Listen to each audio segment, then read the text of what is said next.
जीमूत वाहन की कथा। विक्रम वेताल की 16वीं कथा।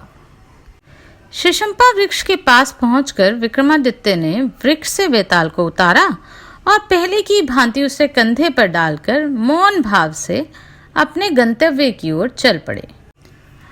रास्ते में पुनः मौन भंग करते हुए वेताल ने कहा, राजन, इस बार मैं तुम्हें एक और दिलचस्प कथा सुनाता हूँ, पर शर्त वही रहेगी। राजा की सहमति जताने पर वेताल ने इस प्रकार यह कथा सुनाई। बहुत पहले हिमवान पर्वत पर कंचनपुर नाम का एक नगर था। उस नगर का स्वामी जीमूत केतु नामक एक पराक्रमी राजन था। राजा के महल के उद्यान में उसके पूर्वजों द्वारा देवताओं से प्राप्त एक कल्प वृक्ष था, जो उसकी समस्त मनोकामनाओं को पूर्ण करता था। उस देव वृक्ष के कारण राजा को धन धान्य, ऐश्वर्य व वैभव की कोई कमी नहीं होती थी। उस कल्प वृक्ष की कृपा से राजा को जीमूतवाहन नाम का एक पुत्र पैदा हुआ था, जो अब युवावस्था में प्रवेश कर चुका था। जीमूतवाहन बहुत दानी था। वह समस्त प्राणियों का दया भाव रखता था एवं गुरुजनों की सेवा के लिए सदैव तत्पर रहता था। जीमूतवाहन क्योंकि बोधिसत्व के अंश से पैदा हुआ था, अतः उसे अपने पूर्व जन्म का वृत्तांत भी ज्ञात था। कुछ समय बाद जीमूत केतु ने उसे अपना युवराज घोषित कर दिया। प्रजा अपने युवराज को पाकर बहुत खुश थी।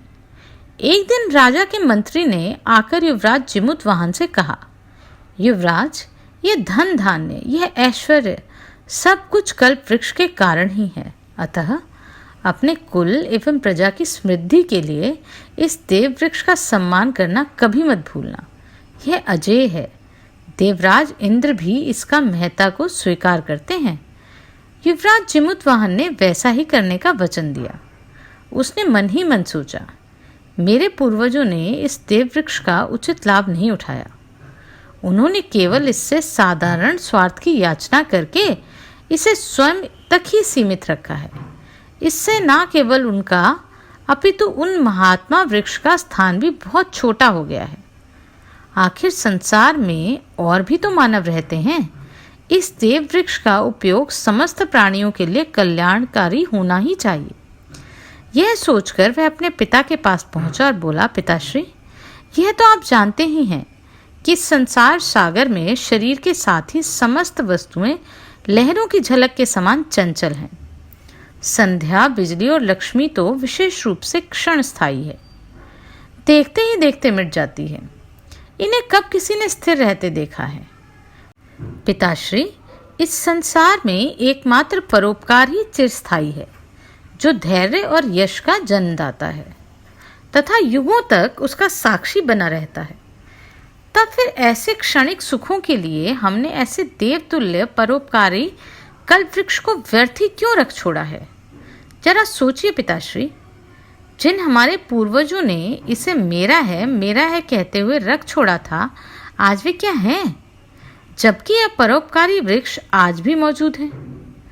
तुम कहना क्या चाहते हो पुत्र? जीमूतवाहन की बात सुनकर उसके पिता ने भ्रमित होकर पूछा।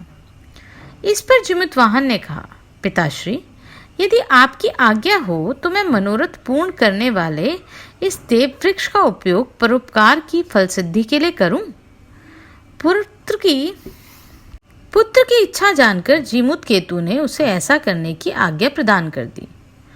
तब जीमूतवाहन ने उस कल्प वृक्ष के समीप जाकर कहा, हे देव, तुमने हमारे पूर्वजों की सभी मनोकामनाओं को पूर्ण किया है, लेकिन मेरी भी एकमात्र मनोकामना मैं तुम्हें बतला देता हूँ। कुछ ऐसा करो जिससे मैं इस पृथ्वी की दरिद्रता रहित कर सकूं। जाओ, तुम्हारा कल्याण हो। मैं धन की इच्छा रखने वालों के लिए तुम्हारा विसर्जन करता हूँ। युवराज ने हाथ जोड़कर जब यह कहा तो वृक्ष से आवाज आई, तुम धन्य हो राजकुमार। तुम्हारे त्याग की मैं सराहना करता हूँ। तुम्हारे पूर्वज मुझे देवताओं से मांग कर लाए थे, इसलिए मैं अब तक वचनबद्ध था। अब तुमने मेरा त्याग कर दिया तो मैं जाता हूँ। तुम्हारा कल्याण हो। पल भर बाद ही वह वृक्ष आकाश में उड़ चला। उसने पृथ्वी पर इतना धन बरसाया कि वहाँ कोई भी गरीब न रहा। जीमूतवाहन के ऐसा करने से उसका यश तीनों लोकों में फैल गया। लोग उसके नाम की जय जयकार करने लगे। लेकिन जिमुतवाहन का कल्प वृक्ष को विसर्जन करना उसके बंधु बांधवों को रास नहीं आया। वे लोग उससे ईर्ष्या करने लगे। उन्होंने एकत्र होकर सोचा कि विपत्तियों को नाश करने वाला कल्प वृक्ष तो अब उसके पास रहा नहीं, उसे तो जिमुतवाहन ने लोक कल्याण के लिए दे डाला, अतः अब कंचनपुर पर सहज ही अधिकार किया जा सकता है। ऐसा सोचकर वे कंचनपुर को अधिकार में लेने के लिए युद्ध की तैयारी करने लगे। यह देखकर जिमुतवाहन ने अपने पिता से कहा, पिताश्री, मैं आपके शौर्य को भली भांति जानता हूँ। विश्व में ऐसा कौन है जो शूरता में आपका सामना कर सके, किंतु सगे संबंधियों को मारकर इस पापमय और नाशवान शरीर से राजसुख का उपभोग करना सर्वथा अनुचित है। अतः हमें स्वेच्छा से इस राज्य को त्याग कर कहीं अन्यत्र चला जाना चाहिए। इस पर उसके पिता ने कहा, पुत्र, मैं तो तुम्हारे ही लिए इस राज्य की कामना करता था। जब तुम स्वयं ही इसके त्याग की बात कर रहे हो तो मुझे राज्य का प्रलोभन कैसे हो सकता है। अतः जैसा तुम उचित समझो वैसा ही करो। इस प्रकार जिमुतवाहन अपना राज्य छोड़कर अपने माता पिता को साथ लेकर मलय पर्वत पर चले गए। चंदन वन से ढके हुए झरने के पास वाली कदरा में आश्रम बनाकर रहने लगे। वहां विश्वासु नाम के सिद्धों के राजा राज करते थे।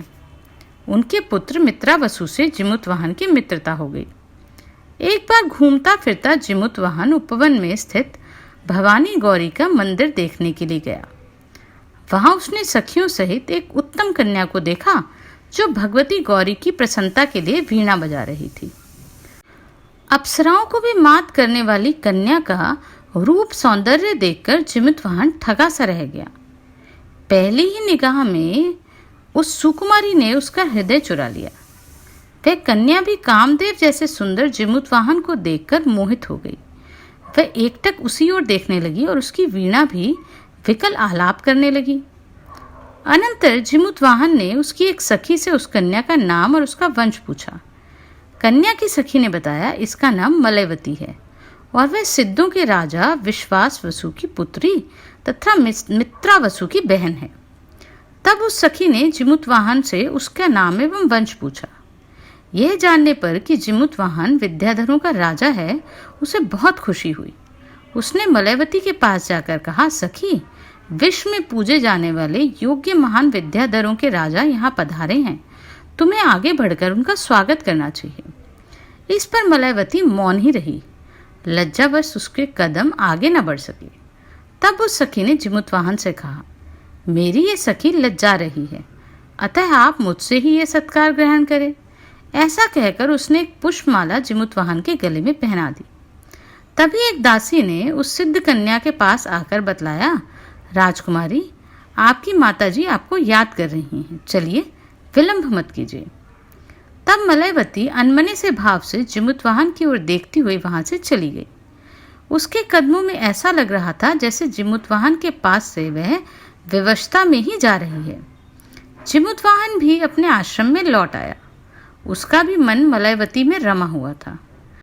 घर आकर मलयवती अपनी माता से मिली और कक्ष में जाकर शैया पर गिर पड़ी। उसकी आंखों में आंसू आ गए। उसकी सखियों ने उसके संताप से भरे हुए शरीर पर चंदन का लेप लगाया और कमल के पत्तों से पंखा किया। फिर भी ना तो सखियों की गोद और ना ही भूमि पर उसको चैन पाया। लज्जा के भय से उसने किसी दूत को भी जिमुतवाहन के पास नहीं भेजा। उसके जीवन की आशा टूट सी गई। सुबह होने पर जिमुतवाहन पुनः गौरी के मंदिर में पहुंचा और मलयवती को देखा। जब उसे विश्वास हो गया कि राजकुमारी उसका निवेदन ठुकराएगी नहीं, तो उसने फूलों की एक माला मलयवती के गले में डाल दी। मलयवती ने अपनी कोमल दृष्टि से जिमुतवाहन को देखते हुए एक नील कमल की माला उसके गले में पहना दी। इस प्रकार आपस में एक शब्द बोले बिना ही उन दोनों ने स्वयंवर विधि पूरी कर ली। तत्पश्चात वे जिमुतवाहन की ओर प्रेमपूर्ण नजरों से देखती हुई वहां से विदा हो गई। जिमुतवाहन भी, जिसका मन अभी भी राजकुमारी में रमा हुआ था, थके कदमों से वापस अपने आश्रम लौट आया। अपने अपने स्थान पर पहुंचकर दोनों ही विरह में समय व्यतीत करने लगे। तीसरे दिन जब वह व्याकुल हो गया तो इस आशा से कि शायद उधर विरह की आग में जलती हुई मलयवती भी उससे मिलने वहां पहुंचेगी, वह अपने मित्र मुनि कुमार के साथ उस गौरी मंदिर में जा पहुंचा। मलयवती भी वहां तभी पहुंची थी। माता गौरी के मंदिर में पहुंचकर आंखों में आंसू भरकर मलयवती ने देवी से प्रार्थना की, हे देवी माता, आपकी भक्ति से तो मैं इस जन्म में जिमुत वाहन को पति रूप में पा नहीं सकूंगी, तो आपसे प्रार्थना करती हूँ कि आप अगले जन्म में मुझे इन्हें पति रूप में पाने का आशीर्वाद दीजिए। यह कहकर उसने अपने साथ लाई हुई एक चादर से अपना गला घोंटना चाहा। तभी आकाशवाणी हुई, बेटी ऐसा दुस्साहस मत करो, विद्याधरों का राजा जिमुतवाहन ही चक्रवर्ती होकर तुम्हारा पति बनेगा। अपने उस मुनि कुमार मित्र के साथ जिमुतवाहन ने भी आकाशवाणी सुनी। वे दोनों वृक्ष के पीछे खड़े हुए थे। आकाशवाणी सुनकर तत्काल दोनों मलयवती के पास पहुंचे। जिमुतवाहन के उस मित्र मुनि कुमार ने मलयवती से कहा, देखो, देवी का वर सचमुच तुमको इनके रूप में प्राप्त हो गया, तुम्हारी मनोकामना भी पूरी हो गई। अब आत्महत्या करने का विचार भी ना लाना। जब मुनि कुमार ऐसा कह रहा था तभी जिमुतवाहन ने पास जाकर मलयवती के गले से फंदा निकाल दिया। लज्जा के कारण मलयवती आंखें झुकाकर जमीन खुरसने लगी। तभी उसे ढूंढती हुई उसकी सखी ने अचानक आकर प्रसन्नतापूर्वक कहा, सखी, प्रसन्नता की बात है कि तुम्हारा मनोरथ पूरा हुआ। मेरे सामने ही आज कुमार मित्रवसु ने अपने पिताश्री महाराज विश्वासु से यह कहा कि पिताजी, विद्याधरों के राजा के पुत्र संसार में सम्मानित और कल्पतरु का दान करने वाले जिमुतवाहन जो अतिथि रूप में यहाँ उपस्थित हैं, अपनी मलयवती के लिए उनके जैसा कोई और वर नहीं है। अतः आप मलयवती का विवाह उन्हीं के साथ करके कृतार्थ हों। महाराज विश्वसु ने भी कुमार की बात स्वीकार कर ली है, इसलिए अब निश्चित है कि तुम्हारा विवाह जिमुतवाहन के साथ ही होगा। अतः अब तुम अपने घर चलो और ये महाभाग भी अपने स्थान को जाएं। उस सखी के ऐसा कहने पर हर्ष और उत्कंठा से युक्त राजकुमारी बार बार मुड़कर देखती हुई वहां से चली गई। जिमुतवाहन भी अपने आश्रम की तरफ बढ़ चले। वहां उसने प्रतीक्षारत मित्रवासु से अपना अभिष्ट कार्य की बात सुनी और उसका समर्थन किया। जिमुतवाहन को अपने पूर्व जन्म का स्मरण था। उसने मित्रवासु को बतलाया कि पूर्व जन्म में भी मित्रवासु उसका मित्र था और उसकी बहन उसकी पत्नी थी। अनंतर मित्रवसु ने प्रसन्न होकर जिमुतवाहन के पिता को यह संवाद भेजा, जिससे वह संतुष्ट हुए। तत्पश्चात अपने लक्ष्य में सफलता पाने वाले मित्रवसु ने जाकर अपने माता पिता से भी यह संवाद कहा, तो उन्हें प्रसन्नता हुई। उसी दिन मित्रवसु जिमुतवाहन को अपने घर ले गया और अपनी क्षमता तथा वैभव के अनुसार आनंद उत्सव की व्यवस्था करने लगा। उसने उस शुभ विवाह में विद्याधरों के स्वामी जिमुतवाहन के साथ अपनी बहन मलयवती का विवाह कर दिया। बाद में जिमुतवाहन, जिसका मनोरथ पूरा हो गया था, अपनी नवविवाहिता पत्नी के साथ वहीं रहता रहा। एक बार सहज कौतूहल से मित्रवसु के साथ घूमता हुआ जिमुतवाहन समुद्र तट के निकट उस वन में पहुंचा। वहां हड्डियों के बड़े से ढेर को देखकर उसने मित्रवसु से पूछा, हड्डियों के ढेर किन प्राणियों के हैं? तब मित्रवसु ने दयालु जिमुतवाहन से कहा, सुनो, मैं इसका सारा वृतांत तुम्हें संक्षेप में सुनाता हूँ। प्राचीन काल में सर्पों की माता कद्रू ने गरुड़ की माता विंता को बाजी लगाकर धोखे से हरा दिया और दासी बना लिया। बाद में बलवान गरुड़ ने यद्यपि अपनी माता को स्वतंत्र करा लिया था, फिर भी उस बैर के कारण वह कद्रू के पुत्र सर्पों से द्वेष रखते हुए उनका भक्षण करने लगा। अक्सर वह पाताल लोक में जाकर कुछ सर्पों को मार डालता और कुछ भय के कारण स्वयं ही मर जाते। तब नागों के राजा वासुकी को यह चिंता हुई कि उस समय तो सर्पकुल का इस तरह विनाश हो जाएगा। अतः उन्होंने विनयपूर्वक गरुड़ के सामने एक योजना रखी। हे पक्षीराज, इस दक्षिण समुद्र के किनारे तुम्हारे भोजन के लिए मैं प्रतिदिन एक सर्प भेज दिया करूंगा, किंतु तुम किसी भी प्रकार कभी भी पाताल में नहीं आओगे, क्योंकि एक साथ ही सब सर्पों के नष्ट हो जाने पर तुम्हें कुछ भी लाभ नहीं होगा। गरुड़ ने भी इसमें अपना लाभ देखा और वासुकी की बात स्वीकार कर ली। पक्षीराज गरुड़ इस तट पर वासुकी द्वारा भेजे हुए सर्प को प्रतिदिन खाया करता है। वह इसी द्वारा खाए हुए सर्पों की हड्डियां हैं, जो समय पाकर बढ़ते बढ़ते अब पर्वत शिखर के समान हो गए हैं। दया और धैर्य के सागर जिमूतवाहन ने मित्रवसु के मुख से जब ये वृत्तांत सुना तो उसके मन को भारी कष्ट हुआ। उसने कहा, शोक करने के योग्य तो सर्पों का राजा वासुकी है, जो कैसा कायर है कि प्रतिदिन अपनी प्रजा को शत्रु को भेंट कर रहा है। 1000 मुख वाला वह वासुकी अपने एक मुख से भी ये क्यों नहीं कह सका कि गरुड़ पहले तुम मुझे खा लो। प्रतिदिन नगर पत्नियों का विलाप सुनकर भी वह निर्दयी वासुकी ने अपने कुल का नाश करने वाले गरुड़ से प्रार्थना क्यों की। अरे मुंह में कैसा गाड़ा जाता है। यह कहता हुआ वह दौड़कर वहां पहुंचा और उन दोनों के बीच खड़ा हो गया। गरुड़ को चक्कर में पड़ा देखकर शंखचूड़ ने पुनः कहा, किसी भ्रम में मत पड़ो विंता पुत्र। तुम जिसे अपना भक्ष्य समझकर उठा लाए हो, वह एक महान आत्मा, महान परोपकारी, विद्याधरों का राजा जिमूतवाहन है। तुम्हारा असली शिकार तो मैं हूं। यह देखो, मेरी 2 जुबानें और मेरा फन। ऐसा कहकर शंखचूड़ ने अपनी दोनों जुबानें और अपना फन उसे दिखाया। तब शंखचूड़ गरुड़ को अपना फन दिखा ही रहा था। ठीक उसी समय जिमूतवाहन की पत्नी और उसके माता पिता भी वहां आ पहुंचे। जिमूतवाहन के क्षत विक्षत शरीर को देखकर हाहाकार करने लगे। यह सब जानकर गरुड़ को भारी पश्चाताप हुआ। वह अपने मन में सोचने लगा कि हाय, मैंने भ्रम में पड़कर बोधिसत्व के इस अंश को कैसे खा लिया। यह तो दूसरों को प्राण देने वाला वही जिमूतवाहन है, जिसका यश तीनों लोकों में फैला हुआ है। अतः अब यदि इसकी मृत्यु हो गई तो मुझ पापी को अग्नि में प्रवेश करना पड़ेगा, क्योंकि अधर्म रूपी विष वृक्ष का फल पककर भला मीठा कैसे हो सकता है। गरुड़ जब इस बात पर पश्चाताप कर रहा था, तभी जिमूतवाहन ने अपने माता पिता एवं पत्नी को देखा। एकाएक उसका शरीर जोर से कांपा और उसके प्राण पखेरु उड़ गए। अपने पुत्र को मृत समझकर जिमूतवाहन के माता पिता आर्तनाद करने लगे। शंखचूड़ भी स्वयं को बार बार कोसने लगा। उसी कारण उस महात्मा की जान गई। उसकी पत्नी मलयवती आंखों में आंसू भरकर आकाश की ओर देखती हुई उस अंबिका को उलाहना देने लगी, जिसने प्रसन्न होकर उसे वरदान दिया था। वह बोली, हे देवी, उस समय तो तुमने मुझे यही वरदान दिया था कि तुम्हारा पति विद्याधरों का चक्रवर्ती राजा होगा। फिर अब इसका वरदान असत्य कैसे हो गया।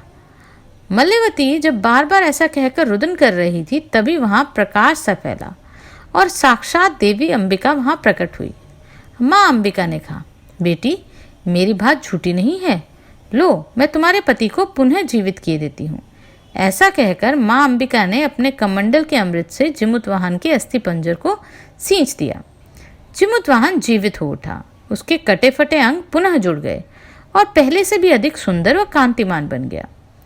जिमूतवाहन ने जब देवी माँ को प्रणाम किया और औरों ने भी उसका अनुसरण किया, तब देवी माँ ने उससे कहा, पुत्र जिमूतवाहन, मैं तुम्हारे देह दान से परम संतुष्ट हूँ, इसलिए अपने हाथों से तुम्हारा चक्रवर्ती पद का अभिषेक करती हूँ। तुम 1 कल्प तक विद्याधरों पर राज करोगे। यह कहकर देवी ने कलश के जल से जिमूतवाहन का अभिषेक किया। फिर वे अंतर्ध्यान हो गई। उसी समय वहां फूलों की वर्षा हुई और आकाश में उपस्थित देवताओं की दुदुम्भी भी बजने लगी। अब गरुड़ ने विनीत होकर जिमूतवाहन से कहा, हे चक्रवर्ती, मैं आपके अपूर्व पराक्रम से बहुत प्रसन्न हूँ। तुमने जो कुछ किया वह तीनों लोगों का अचरज में डालने वाला है। इस कृत्य से तुमने अपना नाम ब्रह्मांड की भित्तियों पर लिखवा दिया। अतः आप मुझे आज्ञा दीजिए और मेरे द्वारा कोई वर प्राप्त कीजिए। इस पर जिमूतवाहन ने कहा, हे पक्षीराज, यदि आप प्रसन्न हैं तो आप वचन दीजिए कि आज से फिर आप सांपों का भक्षण ना करेंगे। साथ ही ये भी कि जिन सांपों को आप खा चुके हैं, जिनकी हड्डियां ही शेष हैं, उन्हें भी पुनः जीवन दान मिलेगा। तब गरुड़ ने ऐसा ही वचन दिया। साथ ही मृत सर्पों को भी पुनः जीवित कर दिया। गौरी की कृपा से सभी विद्याधरों ने जिमूतवाहन के इस अद्भुत कृत्य की बात जान ली। कुछ ही देर में वे सभी राजा वहां आ पहुंचे। उन्होंने जिमूतवाहन के चरणों में झुककर प्रणाम किया। जिमूतवाहन ने जब गरुड़ को विदा कर दिया, तब वे उसके संबंधियों और मित्रों सहित उस हिमालय पर्वत पर ले गए, जहां पार्वती ने अपने हाथों से अभिषेक करते हुए उसे चक्रवर्ती का पद दिया। जिमुतवाहन ने अपने माता पिता मित्रवसु मलयवती के साथ घर लौट आए और शंखचूड़ के साथ रहते हुए बहुत दिनों तक चक्रवर्ती सम्राट का पद संभाला। उनका साम्राज्य उन रत्नों से भरपूर था जिन्हें उसने अपने अलौकिक कार्यों द्वारा अद्भुत रूप से प्राप्त किया था। बेताल ने यह अत्यंत अद्भुत कथा सुनाकर राजा विक्रमादित्य से पूछा, राजन, अब तुम बताओ कि उन दोनों में से अधिक पराक्रमी शंखचूड़ था या जिमुतवाहन? राजा का यह सटीक उत्तर सुनकर बेताल पुनः उसके कंधे से उतरकर शीशंपा वृक्ष की ओर उड़ चला। राजा भी धीरे धीरे उसके पीछे पीछे पुनः उस वृक्ष की ओर लौट चले।